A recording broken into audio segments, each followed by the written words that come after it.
This channel does not promote any violent, harmful, or illegal activities. All content provided by this channel is meant for an educational purpose only. Top quality और consistent performance के लिए सिर्फ silver pumps नाम याद रखना। समस्त वंचित যারা একটা কলমের খোঁচায় জীবনটাকে সংকটের মধ্যে এনে দাঁড় করিয়েছেন, ভাববেন না আমরা এটাকে ভালোভাবে মেনে নিতে পেরেছি। আপনাদের শোকে আমাদের হৃদয়ও পাথর হয়ে গেছে। আপনাদের শোকে আমরা মানবিক মানুষ, মনে রাখবেন আমাদের রক্ত যেমন আছে, মাংস যেমন আছে শরীরে, আমাদের হৃদয়ে কিন্তু পাথর নেই। এবং তাই একথা বলার জন্য আমাকে জেলেও ভরে দেওয়া যেতে পারে, কিন্তু আই ডোন্ট কেয়ার। আমি মনে করি মানুষ যখন বিপদে পড়ল, সে লাল কি সাদা কি হলুদ বা সবুজ আমার দেখার দরকার নেই।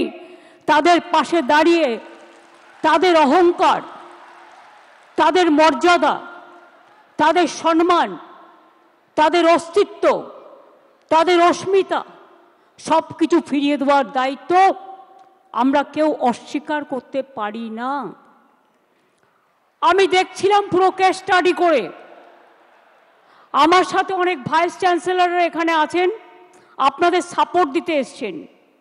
তেজিমালা, গুরুমনাগ, এমনকি দার্জিলিং থেকে এসছেন vice chancellor, professor Dipankar Kar vice chancellor, Amiya Kumar Panda vice chancellor, Rupkumar Barman vice chancellor, professor Saurin Bandyopadhyay vice chancellor, professor Goutam Ghosh vice chancellor, এছাড়াও ডিপ্রাইভ টিচার অ্যাসোসিয়েশনের আজারউদ্দিন হালদার, পায়েল মিশ্র, ধীতিশ মণ্ডল সহ সুভদ্রা, আবুল বাসার, বিখ্যাত নলিনী বেরা সহ আমার সহকর্মীরা সহ সকলে এখানে আছেন। চিফ সেক্রেটারি নিজে এখানে আছেন মনোজ পন্ত।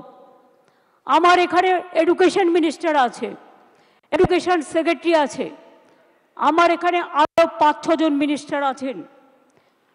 আমি আপনাদের বলবো, যারা যোগ্য, যারা বঞ্চিত হয়েছেন, আসুন আমরা দুটো ভাগে ভাগ করি। এখনো পর্যন্ত সুপ্রিম কোর্ট আমাদের জানাতে পারেনি কারা যোগ্য আর কারা অযোগ্য। আইনে বলা আছে, 10,000 people can go scot free, but one innocent cannot be punished. এটা হচ্ছে আইনের প্রিন্সিপাল। 2022 থেকে খেলা শুরু করেছিল, একটা নোংরা খেলা। চাকরি দেওয়ার ক্ষমতা নেই, চাকরির কারার যাদের ক্ষমতা আছে তাদের আমি ধিক্কার জানাই।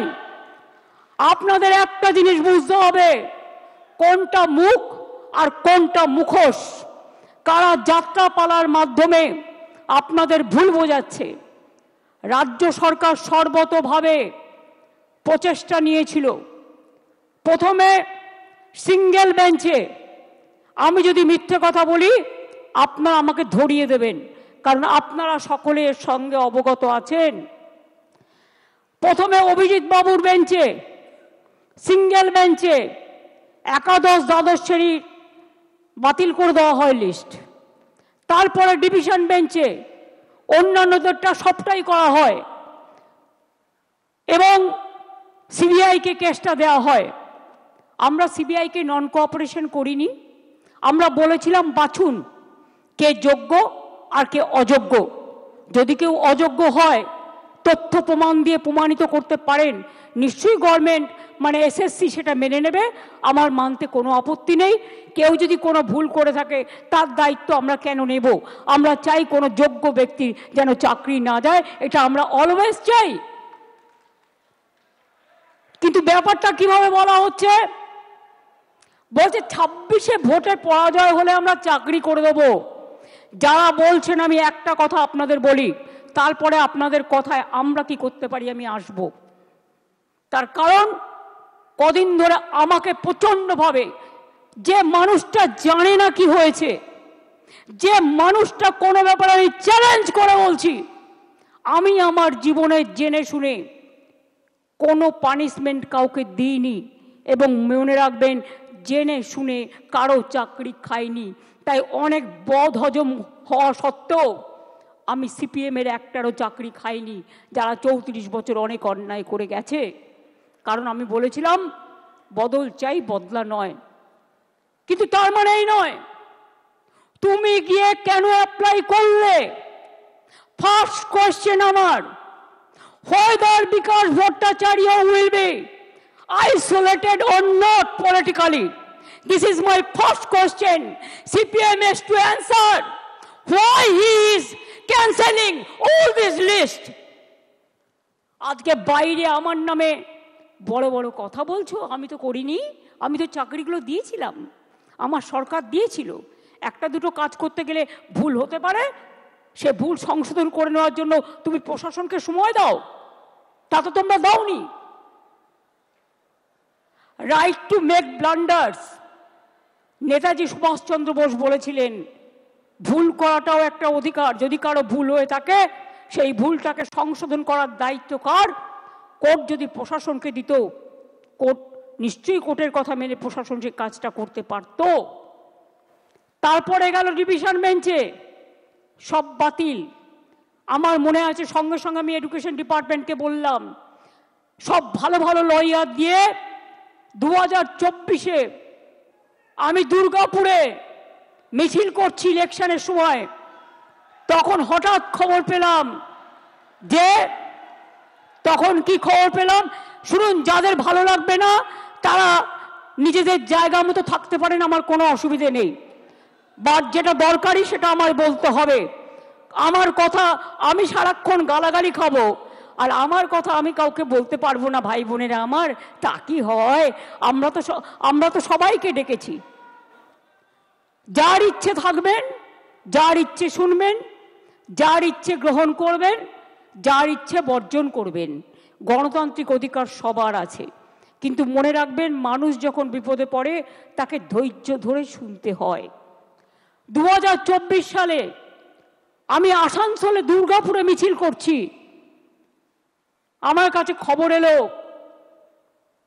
সুপ্রিম কোর্টে আমরা যখন অ্যাপিল করেছিলাম যে হাইকোর্টের রায়টাকে স্টে করে দেওয়ার জন্য, এবং তদানীন্তন বিচারপতি মিস্টার রেসপেক্টেড চন্দ্রজিৎ, আমাদের চন্দ্রচূড়জি, সেটাকে স্টে করে দেন। অর্থাৎ হাইকোর্ট থেকে যে ভবিষ্যৎটা অনিশ্চিত হয়েছিল সেই ভবিষ্যৎটা তিনি নিশ্চিন্ত করে দেন। তারপর আবার দেখলাম আরেকজন বিচারপতি এলেন, একজন প্রধান বিচারপতির একটা রায়কে আর একজন প্রধান বিচারপতি সম্পূর্ণভাবে যোগ্য অযোগ্য না দেখে বাতিল করে দিলেন। মনে রাখবেন, আমায় যদি কেউ চ্যালেঞ্জ করে আমি কিন্তু চ্যালেঞ্জটাকে মোকাবিলা করতে জানি। আমি কোর্টকে বলছি না, এটা কোর্টের দোষ নয়, দোষ তো সেই মুখ আর মুখোশদের যারা আপনাদের নিয়ে খেলা করেছে।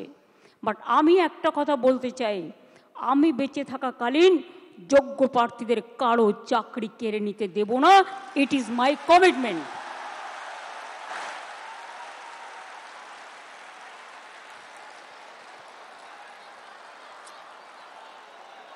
শিক্ষা ব্যবস্থাকে ভেঙে পড়ার জন্য,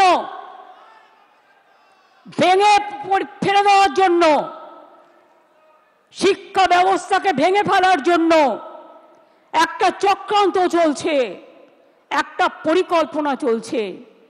9, 10, 11, 12 টিচাররা gateway of the higher education তারা তৈরি করে, তারা অনেকে খাতা দেখছে, তারা অনেকে গোল্ড মেডালিস্ট আছে, তাদের জীবনে ভালো রেজাল্ট করে এসছে, সবাইকে চোর বলে দিচ্ছেন, সবাইকে অযোগ্য বলে দিচ্ছেন। এই বলবার অধিকার আপনাদের দিল কে? আমি সরাসরি চ্যালেঞ্জ করছি। আর এই রায়ের পেছনে কিছু খেলা তো নেই, সেই খেলাটা কে খেলেছেন? একজন প্রধান বিচারপতি স্টে করে দিচ্ছেন। আমরা তো মনে করি আইনের সম্মান একজন যেটা করে, উচ্চ আদালতের সর্বোচ্চ আদালত ন্যায় দেবেন, এটাই আমরা আশা করি। বিচারের বাণী যেন নীরবে নিভৃতে না কাঁদে, এটাই আমরা আশা করি। আমরা আশা করি কণ্ঠ আমার রুদ্ধ আজকে, বাসি সঙ্গীত হারা অমাবস্যার কারা। লুপ্ত করেছে আমার ভুবন দুঃস্বপ্নের তলে, তাই তো তোমায় শুধাই অশ্রু জলে। যাহারা তোমার বিছাইছে বায়ু, নিভাইছে তব আলো, তুমি কি তাদের ক্ষমা করিয়াছ? তুমি কি বেসেছ ভালো? আমরা সরকারের পক্ষ থেকে শিক্ষা ব্যবস্থা যাতে ভেঙে না পড়ে, তার জন্য আমরা প্রথমে আমি একটু কোর্টের ভাষায় বলি। কোর্টের ভাষাটা, তার কারণ মনে রাখবেন, কোর্ট যখন একটা রায় দেয়, সে রায়টাই নাকি চূড়ান্ত রায়। সেই জন্য একটু কোর্টের ভাষায় বলি। সুপ্রিম কোর্ট বলেনি কে যোগ্য কে অযোগ্য, তালিকা দেয়নি। সরকারকে যোগ্য ও অযোগ্যদের আলাদা করার সুযোগ আদালত দেয়নি। ফ্যাক্ট ফাইন্ডিংয়ের অনুমতিও দেয়নি। সিবিআই যা যা কাগজপত্র চেয়েছিল তদন্ত করার জন্য, এসএসসি সব কাগজপত্র তাদের দিয়ে সাহায্য করেছিল। আমরা লয়ার কাদের দিয়েছিলাম শুনে রাখুন। আমরা লয়ার যাদের দিয়েছিলাম এবং এখনো দেব, সেই লয়ার কারা একটু জেনে রাখুন, আপনাদের জানার প্রয়োজন হয়। তার কারণ, জাস্ট এ মিনিট,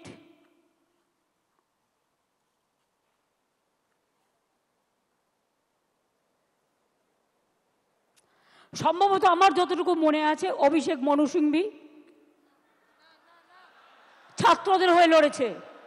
যাই হোক, তোমাদের সাপোর্ট দিয়েছি আমরা, হেল্পিং হ্যান্ডস। অভিষেক মনু সিংভি, এবার আমরা বলেছি, এবার আমরা কাদের নিচ্ছি সেটা বলে দিচ্ছি। আমরা অভিষেক মনু সিংভিকে বলছি, আমরা কপিল সিব্বলকে বলছি, আমরা রাকেশ দ্বিবেদীকে বলছি, আমরা কল্যাণ ব্যানার্জিকে বলছি, আমরা প্রশান্ত ভূষণকেও বলতে বলেছি, এবং তাছাড়াও আরও অনেক লিগাল ফার্ম থাকবে যারা রাজ্য সরকারের হয়ে যোগ্য টিচারদের সমর্থনে আইনের লড়াই করবে। আমি কোর্টের কথায় বলছি, এই লাইনটা আমি বলবো কোর্টের কথায়। কারণ মনে রাখবেন, আজকে যে আলোচনাটা হচ্ছে, এই রেকর্ডটা কেউ কেউ আবার ট্যাপ করে প্রধান বিচারপতির কোর্টে পাঠাবেন, আমাকে যাতে জেলে পড়া যায়। তাই মনে রাখবেন, আমি লটা জানি, আমি নিজেও লয়ার হিসেবে অনেকগুলো কেস করেছি। While we are bound by the ruling of the Honorable Supreme Court, যারা এটা কোর্টে পাঠাবেন ভালো করে শুনে নিন। While we are bound by the ruling of the Honorable Supreme Court, we are taking proactive steps to ensure that the situation is handled with the utmost care and fairness. We will explore all possible legal avenues, including seeking modifications of the judgment and other reliefs to provide justice to those who have been affected. যারা আজকে শিক্ষা কাঠামোকে সম্পূর্ণ ভেঙে দিয়েছে, আমি তাদের জন্য বলতে চাই, আমরা এটা নিশ্চিত করব। আমরা একটা ক্ল্যারিফিকেশন চাইব প্রথমে। তার কারণ, যে যারা এখন চাকরি করছেন, ভালো করে শুনুন, এইটা আমরা ক্ল্যারিফিকেশন চাইব কোর্টের কাছে ফার্স্ট, যে তারা আজকে কি করবেন। আপনারা যে বললেন নতুন করে পরীক্ষা নিয়ে লিস্ট করতে, আগে আমাদের জানতে হবে যে স্কুলের বাচ্চাগুলোকে তারা পড়াতেন, যারা স্কুলে যেতেন, যারা কাজ করতেন, যারা শিক্ষক শিক্ষিকারা আজও স্কুলে অনেকে যাচ্ছেন, তাদের জন্য আপনাদের কি ক্ল্যারিফিকেশন, স্কুল কে চালাবে, কাজগুলো কে চালাবে? না খেয়ে মানুষ মেরে দেবার অধিকার তো আমারও নেই, আপনারও নেই, কারোরই নেই। তাই এইটার ব্যাপারে আমার অনুরোধ, যারা চাকরি দিতে পারবেন না তারা যেন চাকরি কেড়ে না নেন, এটা নিশ্চিন্ত করবার জন্য যা করার এডুকেশন ডিপার্টমেন্ট করবে। আদালতের রায় বেরোনোর 15 মিনিটের মধ্যে আমি নিজে চিফ সেক্রেটারি এডুকেশন ডিপার্টমেন্টকে দিয়ে ডিটেলস মিটিং করিয়েছি এবং আমরা আমাদের প্রসেস শুরু করতে বলেছি। আদালতের রায় বেরোনোর 2 ঘন্টার মধ্যেই চিঠি পাঠানো হয়েছে কমিশনকে।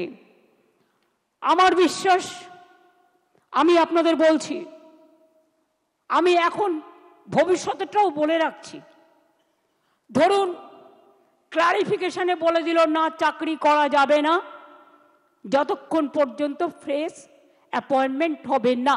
আমায় দুটো দিক ভেবে রাখতে হচ্ছে, কোনটা মাইনাস হতে পারে, কোনটা প্লাস হতে পারে। ইফ ইট ইজ মাইনাস, তাহলে আমরা কি করব?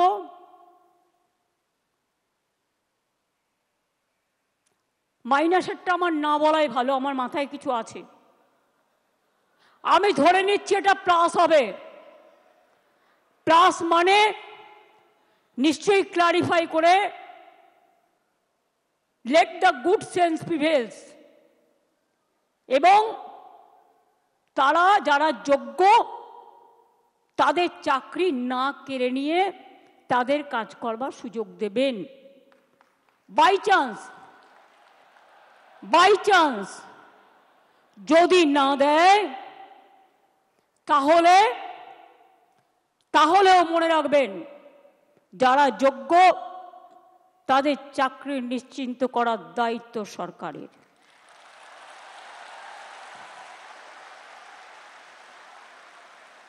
পরিষ্কার বলছি, কোনো রাগঢাক নেই। সুপ্রিম কোর্টের আইন অনুযায়ী করব। কিভাবে করব? যখন কেউ পথ দেখায়, পথের মধ্যেই পথ খুঁজে নেয়। পথে চলতে গেলে গর্ত আসতে পারে, পথে চলতে গেলে কিছু রাস্তা ভাঙা থাকতে পারে, বাট ভাঙা রাস্তা পেরিয়েই মানুষকে এগিয়ে যেতে হয় সফল রাস্তায়। এবং তাই মনে রাখবেন, আমাদের plan A ready, B ready, C ready, D ready and E ready. মনে রাখবেন, এই যোগ্য টিচারদের চাকরি যাতে কোনোভাবে না যায়। যদি বলে তোমাকে 2 মাসে প্রসেস করতে হবে, আপনাদের তো কেউ চাকরি টার্মিনেট করেনি এখনো পর্যন্ত, করেছে কি? কোনো নোটিশ পেয়েছেন? আপনার বিরুদ্ধে দুর্নীতি না যদি প্রমাণ করতে পারে তো কি আপনাকে কেউ যেতে বারণ করেছে? যান না, আপনি আপনার কাজ করুন না। আপনার কাজ কে বারণ করেছে? আপনারা বাচ্চাদের শিক্ষা দেবেন না, আপনারা বাচ্চাদের পড়াবেন না, আপনারা স্কুলগুলোতে ক্লাস করবেন না। হ্যাঁ, তখন যদি সুপ্রিম ভলেন্টারিলি সার্ভিস কিন্তু সবাই দিতে পারে, সেখানে কিন্তু আটকাবার কোনো জায়গা নেই কারো। সেখানে কি করে আপনাদের চলবে? ধরুন ধরে নিলাম ওরা করলো না, বলল না হবে না, তখন আমি কি করব? তখন আমি এডুকেশন ডিপার্টমেন্টকে রিকোয়েস্ট করতে পারি। কি রিকোয়েস্ট? এটা আমরা লিগাল আলোচনা করেই বলছি যে 2 মাস বলেছে তো 3 মাসের মধ্যে প্রসেস কমপ্লিট করতে হবে। যারা চাকরি করছেন, দাঁড়াও, আরে ভাই আমি মাইনাসটা তো বলে রাখবো। ধরুন যদি না করে সুপ্রিম কোর্ট, তাহলেও মনে রাখবেন অল্টারনেটিভ যা করার আমরা করব। এবং সেক্ষেত্রে আপনারা যাতে আবার চাকরি ফিরে পান তার ব্যবস্থা প্রসেসের মধ্যে দিয়েই 2 মাসের মধ্যেই কমপ্লিট হবে এবং আপনাদের চাকরি ব্রেক হবে না।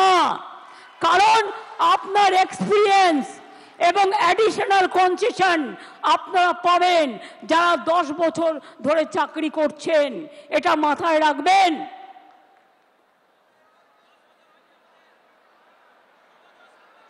আমি চাই মানবিকতার খাতিরে সুপ্রিম কোর্ট কেসটা নিয়ে ক্ল্যারিফাই করে বলুন কারা যোগ্য কারা যোগ্য নয়। আমাদের হাতে লিস্টটা তুলে দিন। 2 হচ্ছে আমরা এটাও জানতে চাইব শিক্ষা ব্যবস্থাকে ভেঙে দেওয়ার অধিকার তো কারো নেই। 2-3টে এক্সাম্পল দিচ্ছি। মধ্যপ্রদেশের ভেপম কেলেঙ্কারি, বিজেপির রাজ্যে কতজন মানুষকে খুন করা হয়েছিল? 89 জন। আজ পর্যন্ত বিচার পায়নি। নিট নিয়ে অনেক অভিযোগ উঠেছিল, সুপ্রিম কোর্ট নিট কিন্তু বাতিল করে দেয়নি। শুধু বাংলাকে টার্গেট করা হচ্ছে কেন? এটা আমরা জানতে চাই। বিহারে কি হয়েছে, রাজস্থানে কি হয়েছে, ইউপিতে কি হয়েছে? সিপিএম এর আমলে চিরকুট দিয়ে চাকরি হয়েছে এবং বিজেপি রাজ্যেও হয়েছে। অস্বীকার করতে পারবেন না। বাংলার ট্যালেন্টকে আপনারা ভয় পান। কাজে আজকে আমি কথা বলতে এসেছি, 2টো ভাগ এই পর্যায়ের, একটা যোগ্য আর একটা অযোগ্য। যোগ্যদের চাকরি যাতে যোগ্যরা ফিরে পায় মর্যাদার সাথে, সম্মানের সাথে, আমরা প্রথমে ক্ল্যারিটি চাইব। যদি ক্ল্যারিটি সুপ্রিম কোর্ট ক্লিয়ার করে দেয় আমরা সকলে গ্রেটফুল থাকব। আর যদি না করে তখন আমাদের রাস্তা থেকেই আমরা রাস্তা বের করে নিয়ে আপনাদের পাশে দাঁড়াবো, যাতে আপনাদের কোনো অসুবিধে না হয়। 2 মাস সাফার করলে 20 বছর সাফার করতে হবে না, আর ওই 2 মাসও পুষিয়ে দেবো। এটা মনে রাখবেন। আমার জীবনে কথা মানে কথা। আমি যদি কাউকে কথা দিই আমি লাস্ট পর্যন্ত সেই কাজটা করে দেখাই। কারো দোয়া ভিক্ষে চাই না, আপনাদের ভিক্ষা করে খেতে হবে না। আমি জানি অনেক পরিবার আছে যারা গাড়ির জন্য লোন নিয়েছেন, বাড়ির জন্য লোন নিয়েছেন, বাচ্চার পড়াশুনো চালান, বৃদ্ধা বাবা মাকে দেখেন, ওষুধের খরচা দেন, সংসার চালান, নতুন করে বিয়ে করেছেন, তাদের সংসার তৈরি করেছেন। আপনারা কি ভাবেন আমি এত বোকা যে তাদের সবটা বাতিল করে দেব? তারা অযোগ্য নয় জেনেও? এটা হতে পারে না। যারা যোগ্য নিশ্চিন্তে থাকুন, ভরসা রাখুন, আস্থা রাখুন, পাবেনই। চিন্তা করবেন না। কারো চাকরি কেড়ে নেওয়ার অধিকার কারো নেই। আমরা ক্ল্যারিটি চাইব। ক্ল্যারিটি যদি না হয় আগে পেছে সব আমরা ওটাকে ভরাট করে দেব। Don't worry. আপনারা পড়াশোনা করুন, আপনারা বাচ্চাদের মানুষ করুন, আপনারা সার্ভিসে যান, ভলেন্টারিলি সার্ভিস করুন। কেন আপনারা ভলেন্টারিলি করবেন? তার কারণ আমাদের সুপ্রিম কোর্টে ক্লারিফিকেশনের জন্য যেতে হচ্ছে বলে আইন মোতাবেক আমরা চাই আইন আপনাদের সুরাহা করুক। আর যারা রাস্তায় দাঁড়িয়ে চিৎকার করে আমায় গালাগালি দিচ্ছেন তাদের বলবো, আপনারা তো চারিদিকে লোক পুষে রেখেছেন। এই রায় তো আপনারা কলকাঠি নাড়েননি তো।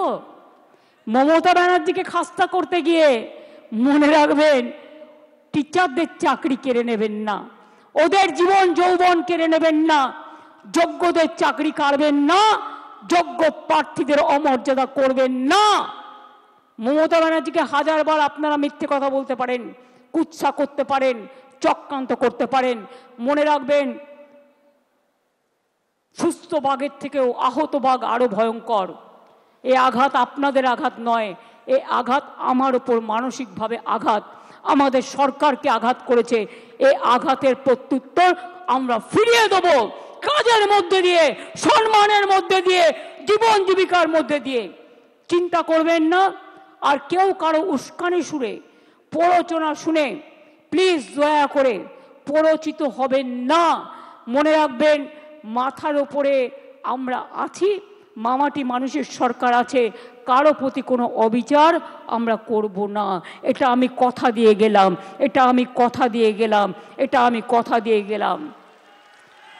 যারা বলছে 2026-এ করবেন, দাঁড়ান এক সেকেন্ড, আরেকটা শুনে নিন। ত্রিপুরায় 10,000 টিচারের চাকরি হয়ে গিয়েছিল কোর্টের জন্য। বিজেপির ম্যানিফেস্টে বলা হয়েছিল, প্রতিশ্রুতিতে প্রথমবার, এবার তো দ্বিতীয়বার এসছে, যে তারা জিতলে সব টিচারদের চাকরি ফিরিয়ে দেবে। দেয় তো নি, উপরন্তু যারা প্রতিবাদ করতে গিয়েছিল তাদের মাথাগুলো মেরে ফাটিয়ে দিয়েছে। সুতরাং মনে রাখবেন, এদের বিশ্বাস করবেন না, এরা দুমুখে কেউটে সাপ। আমরা এক নয়, এটা মাথায় রাখবেন। আম গাছে কখনো আমরা ফলে না, আর আমরা গাছে কখনো আম ফলে না, এটা মাথায় রাখবেন। এবং তাই এই কেসটাও আমরা লড়বো, just like a royal Bengal tiger. আর আমি স্টুডেন্টদের বলবো, এই ডিপ্রাইভ টিচার অ্যাসোসিয়েশনের যারা আছে তারাও একটা গ্রুপ করে, আমরা যে লয়ারদের দিচ্ছি তারাও যদি মনে করেন তারা কনসাল্টিং প্রসেসে থাকবেন, তাদের স্যাটিসফ্যাকশানের জন্য আমি এডুকেশন মিনিস্টার এবং সেক্রেটারি এবং চিফ সেক্রেটারি এখানে আছে, তাদের রিকোয়েস্ট করব ওদের থেকেও একটা স্মল গ্রুপ তৈরি করে নাও। আর এদের আপনারা ডিপেন্ড করুন যাতে টাইম টু টাইম সঠিক মেসেজ আপনারা করতে পারেন। আমি এইটুকু বলবো, নিশ্চিন্তে থাকুন, ভরসা রাখুন। আগে আমাকে যোগ্যদেরটা ঠিক করতে দিন, আগে আমাকে যোগ্যদেরটা ঠিক করতে দিন, তারপরে আমি অন্য কথা বলবো, আমি আবার ডাকবো। আগে যোগ্যদেরটা হয়ে যাক, বাদ বাকি যারা থাকবেন, যাদের অযোগ্য বলা হচ্ছে, তাদের বিরুদ্ধে কি কি এভিডেন্স আছে আমি দেখব। সত্যিই যদি এভিডেন্স প্রমাণিত হয় তারা অযোগ্য, তখন আমার কিছু হয়তো করার থাকবে না ওই ডিপার্টমেন্টে, কিন্তু সেটা নিয়ে আমরা আলোচনা করব পরে। আগে ফার্স্ট ফেজ যোগ্যদেরটা রক্ষা করা, সেকেন্ড ফেজ কাকে অযোগ্য বলেছে, কেন বলেছে, কি কারণে বলেছে, কোন এজেন্সি তদন্ত করেছে, কি কি কাগজপত্র আছে, টোটালটা দেখব। তারপরে তাদের নিয়ে আমি আলাদা করে মিটিং করে আমাদের কথা বলবো। আমার মনে হয় আপনারা নিশ্চিন্তে থাকুন, চিন্তা করবেন না, এবং যোগ্য অযোগ্যের মধ্যে গন্ডগোল লাগাবেন না। ভাই ঠিক আছে, ঠিক আছে, যে কেউ অ্যাপ্লিকেশন দিতে পারেন। আমি এটাই বলবো, নিশ্চিন্তভাবে আপনারা বাচ্চাদের শিক্ষা দিন এবং যোগ্যরা যারা আছেন শিক্ষা দিন, শিক্ষিত করুন। বাদবাকি যারা আছেন আমি বলেছি তো পরে কথা বলবো, তাদের সাথেও যখন সুযোগ হবে আমি নিশ্চয়ই তাদের কথা শুনবো। এবং ফার্স্ট আমাকে তদন্তটা করতে দিন, ফার্স্ট আমাদের তদন্তটা করতে দিন। আমরা দেখতে চাই, শুনুন, পথ যখন হারিয়ে যায় নতুন পথ একটা খুঁজে পাওয়া যায়। কাজেই দুটো পথই আমাদের কাছে, আমরা ক্লারিফিকেশন চাইব, আইনের ধারা অনুযায়ী কাজ করব, আইন মোতাবেক কাজ করব। বাট কারো চাকরি যাওয়াটা আমাদের ধর্ম নয়, চাকরি ফিরিয়ে দেওয়াটা, চাকরি করে দেওয়াটা আমাদের ধর্ম। আমি এইটুকু বলে আমি আশা করব শিক্ষক শিক্ষিকারা তাদের কাজে তারা যেমনভাবে কাজ করছেন তারা কাজ করবেন, তাদের যেন কোনো রকমভাবে কোনো অসুবিধে না হয়। শিক্ষক না হলে আমার শিক্ষা ক্ষেত্রটাই টোটাল কোলাপস করে যাবে, বাচ্চারা পড়াশোনা করতে পারবে না। অনেকে খাতা দেখছেন, তারা খাতা দেখতে পাচ্ছে না। ভাই দাঁড়াও, তুমি কি অযোগ্য লিস্টে আছো? দাঁড়াও, তুমি কি অযোগ্য লিস্টে আছো? তুমি যোগ্য না অযোগ্য লিস্টে? তো যোগ্যদেরটা তো বলে দেওয়া হয়েছে, আবার কি? We have said everything. I think it is clear, it is very clear, nothing is left out. বলে দিয়েছি যারা যোগ্য তারা পাবেন, চিন্তা করার কোনো কারণ নেই। গায়ের জোরে ফোর্সফুলি তর্ক করে কিছু হয় না, ভালোবাসার দ্বারা যেটা হয়। তাই আপনাদের বলবো, এরপরেও যদি কারো কিছু বলার থাকে, আপনারা যে স্মল গ্রুপ আমরা তৈরি করে দিচ্ছি তাদের মাধ্যমে এডুকেশন মিনিস্টারকে মিট করে কথা বলুন। আমি যোগ্যদের চাকরি কাড়ব না, যেমন করেই হোক কোনো না কোনো ব্যবস্থা করে দেব, আমি এটুকু আপনাদের বলতে পারি। চিন্তা করবেন না, আগে কোর্টে যাব, কোর্টে গিয়ে কোর্টের সিদ্ধান্ত জানবো, কোর্টে ক্লারিফিকেশন নেব, তারপরে কি ব্যাপার, কি ব্যাপার ওটা তো আমি আইনের ব্যাখ্যা বললাম।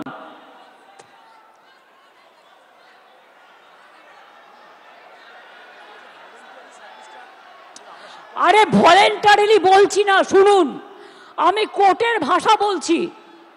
Please understand, now we are under the court verdict and court judgement. আর আপনাদের রিপ্রেজেন্টেশন এখানে আছে। আমি কেন বলছি, কোর্ট আমায় বলতে পারে আমি বাতিল করলাম, তুমি ওদের কেন যেতে বলছো?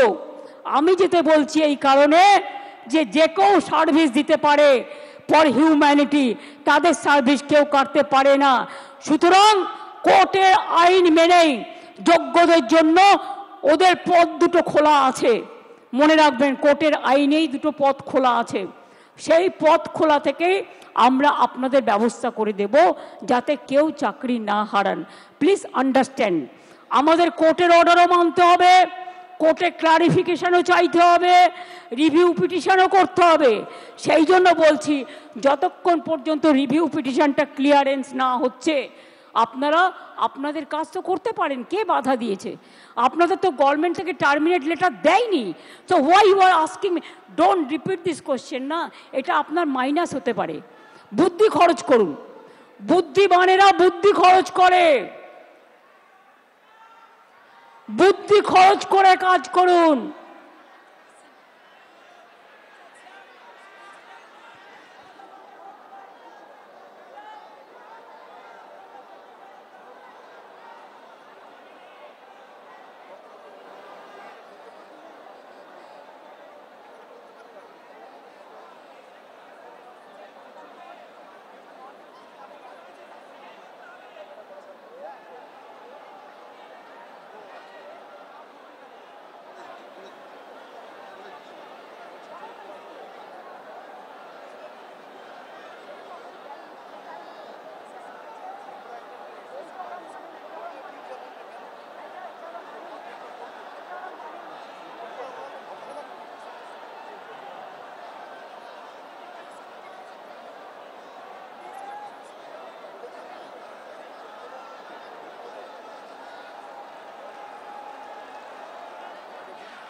আমি আচ্ছা, যোগ্য শিক্ষাকর্মীও যারা আছেন তাদেরও আমি আলাদা করে দেখছি না, আপনারা আপনাদের কাজ করবেন। আর যোগ্য আর অযোগ্যদের লিস্টটা আমরা সুপ্রিম কোর্টের কাছে চাইব, ঠিক আছে? তারপরে আমরা ডিসিশন নেব। প্লিজ, আপনার চাকরি গেলে যেমন ক্ষতি, অন্যের চাকরিও যদি বিনা কারণে যায় যারা যোগ্য, সেটাও কিন্তু তাদের ক্ষতি, এটা মাথায় রাখবেন। তাছাড়াও সুপ্রিম কোর্ট আর একটা অপশান দিয়েছে। অপশানটা কি? যদি আপনারা কেউ পুরনো জায়গায় কাজ করে থাকেন, পুরনো জায়গাতেও আপনারা গেলে সেখানে আপনাদের নিয়ে নেবে। তিনটে অপশান সুপ্রিম কোর্ট দিয়েছে, এটা মাথায় রাখুন, ভালো করে কোর্টের আইনটা পড়ুন। আমি এখন ল অনুযায়ী বললাম, as per law which is possible for me, I clarified. Next, our clarification, we will ask through our advocate to the highest court. And after us getting the clarification, I think we'll be able to clear our position clearly. But now, আমি আপনাদের বলতে চাই, চাকরি আমি যোগ্যদের খাবো না, এটা মাথায় রেখে দিন। এটাই ফার্স্ট ওয়ার্ড, এটাই লাস্ট ওয়ার্ড, এটাই এ, এটাই বি, এটাই সি, এটাই ডি, এটাই এ, এটাই এ টু জেড। এই ভরসাটুকু রাখুন। আশা করি ভালো থাকবেন, সুস্থ থাকবেন, কাজ চালিয়ে যান। অনেক অনেক ধন্যবাদ। জয় বাংলা।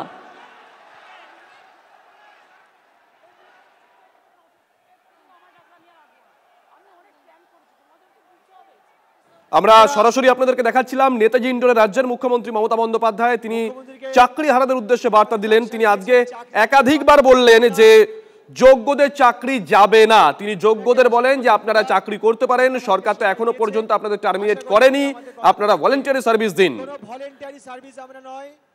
তিনি আরো জানিয়েছেন রায় পুনর্বিবেচনার আবেদন করা হবে, রিভিউ পিটিশন চাওয়া হবে। এমনকি বেশ কয়েকজন আইনজীবী নামও বলেন রাজ্য তাদেরকেই মুভ করাবে সুপ্রিম কোর্টে রিভিউ পিটিশনের জন্য, এমনটাও জানান রাজ্যের মুখ্যমন্ত্রী মমতা বন্দ্যোপাধ্যায়। সুপ্রিম কোর্টের গাইডলাইন মেনেই চাকরি দেওয়া হবে জানিয়েছেন মমতা বন্দ্যোপাধ্যায়। এর পাশাপাশি বাংলাকে টার্গেট করা হচ্ছে। আজকে আরো একবার নাম না করে বিরোধী রাজনৈতিক দলগুলোর উদ্দেশ্যে কড়া বার্তা মমতা বন্দ্যোপাধ্যায়ের। চাকরি ব্রেক হবে না, চাকরিহারাদের আশ্বস্ত করেছেন মমতা বন্দ্যোপাধ্যায়। সুপ্রিম কোর্টের কাছে এই যোগ্য অযোগ্যর যে তালিকা সেটাও চাইবেন, এমনটা জানিয়েছেন মমতা বন্দ্যোপাধ্যায়। এই মুহূর্তে একই সঙ্গে আমরা দুটো ছবি দেখাচ্ছি। রাজ্যের মুখ্যমন্ত্রী মমতা বন্দ্যোপাধ্যায় তিনি বক্তব্য রেখেছেন চাকরিহারাদের উদ্দেশ্যে, অন্যদিকে চাকরিহারা যারা আছেন শিক্ষক শিক্ষাকর্মী নেতাজি ইন্ডোরের ভেতরে তারাও বোধহয় কিছু বলার চেষ্টা করছেন, অন্তত বডি ল্যাঙ্গুয়েজ দেখে এটাই মনে হচ্ছে। মমতা বন্দ্যোপাধ্যায় স্টেজ থেকে নেমে যাচ্ছেন, যারা ওখানে উপস্থিত হয়েছিলেন তাদের উদ্দেশ্যে হাত নাড়ছেন। মমতা বন্দ্যোপাধ্যায় বেরিয়ে গেলেন। অন্যদিকে যারা চাকরিহারা শিক্ষক শিক্ষাকর্মী তারা এখনো নেতাজি ইন্ডোর স্টেডিয়ামের ভেতরেই আছেন। মোটামুটি ভাবে তাদের বডি ল্যাঙ্গুয়েজ দেখে মনে হচ্ছে তারা বোধহয় আজকে মুখ্যমন্ত্রীর উদ্দেশ্যে কিছু বলতে চেয়েছিলেন।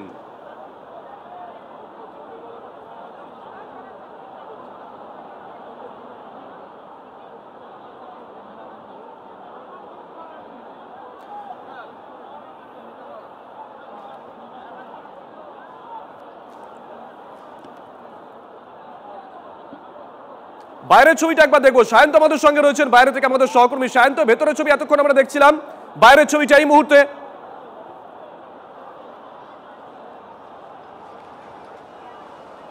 দেখো বাইরের ছবি দেখাবো, যাতে মুখ্যমন্ত্রী মমতা বন্দ্যোপাধ্যায় বলা হয়ে গেছে নেতাজি ইন্ডোর স্টেডিয়ামের ভিতরে এবং তিনি বেরিয়ে যাচ্ছেন। তার আগে বাইরে বেরিয়ে যদি নতুন করে বিক্ষোভের পরিস্থিতি না তৈরি হয় তার জন্য বিশাল পরিমাণে পুলিশ ফোর্স মোতায়েন হচ্ছে, তুমি দেখতে পাচ্ছ।